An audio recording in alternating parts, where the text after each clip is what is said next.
Hello.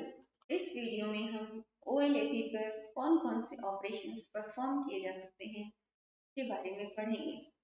OLAP पर perform होने वाला पहला ऑपरेशन है जिसे हम रोल अप या ड्रिल अप भी कहते हैं। जो रोल अप ऑपरेशन है वो क्या करता है, जो हमारा डेटा क्यूब है उसके ऊपर एग्रीगेशन परफॉर्म करता है।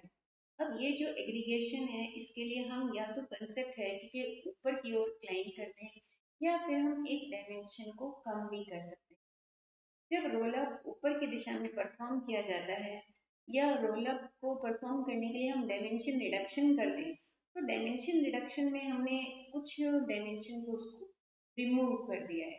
जैसे उदाहरण के तौर पर मान लीजिए हमारे पास एक सेल्स डेटा क्यूब है जिसमें लोकेशन और टाइम दो डायमेंशन है।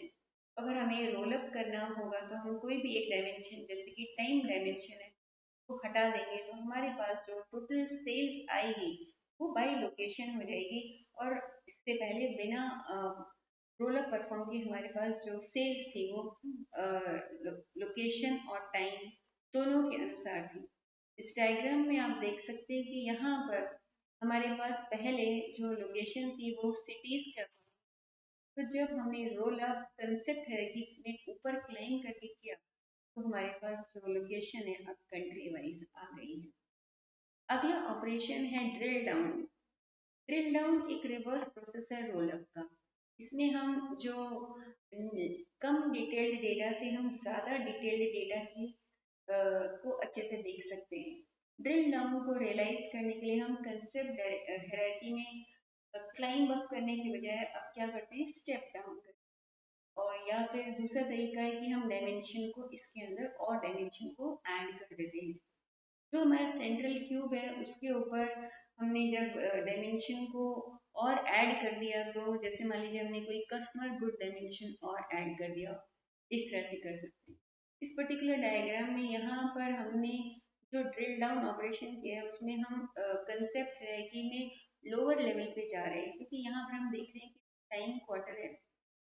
अब हमने उसकी जगह पर हर महीना ले लिया है, तो यानी कि हम क्वार्टर की जगह पे फर्स्ट क्वार्टर की जगह पे जनवरी फरवरी मार्च, सेकेंड क्वार्टर की जगह पर अप्रैल, इस तरह से आ रहा है। टाइप्स ऑफ ऑपरेशन में जो थर्ड ऑपरेशन है हमारा वो है स्लाइस।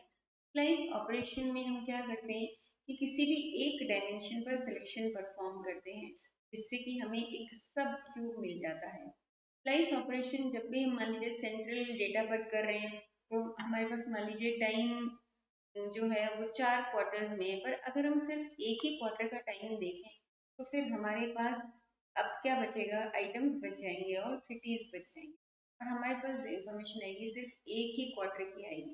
तो यहाँ आप इस डायग्राम में देख सकते हैं ये हमारे आइटम्स हैं और ये हमारी अलग अलग सिटीज हैं और हमने फर्स्ट क्वार्टर के ऊपर ही हमने अपने डेटा को स्लाइस किया है, तो यहाँ पर सारी इन्फॉर्मेशन फर्स्ट क्वार्टर के रिगार्डिंग होगी।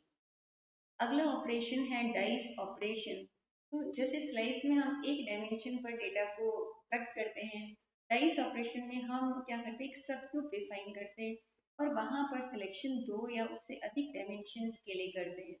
तो जैसे कि मान लीजिए इस पर्टिकुलर डायग्राम में हमने जो ऑपरेशन किया है उसके अंदर हम हमारे पास जो सेंट्रल क्यूब है वहाँ पर 4 क्वार्टर्स हैं, लेकिन हमने डाइस किया तो हमने टाइम के सिर्फ 2 ही क्वार्टर्स लिए हैं। इसी तरह से लोकेशन हमारे पास 4 अलग अलग लोकेशंस हैं पर सिर्फ 2 ही लोकेशंस को देखा है, तो इसको हम क्या कहते हैं, डाइस ऑपरेशन। और आखिरी ऑपरेशन है पिवट ऑपरेशन।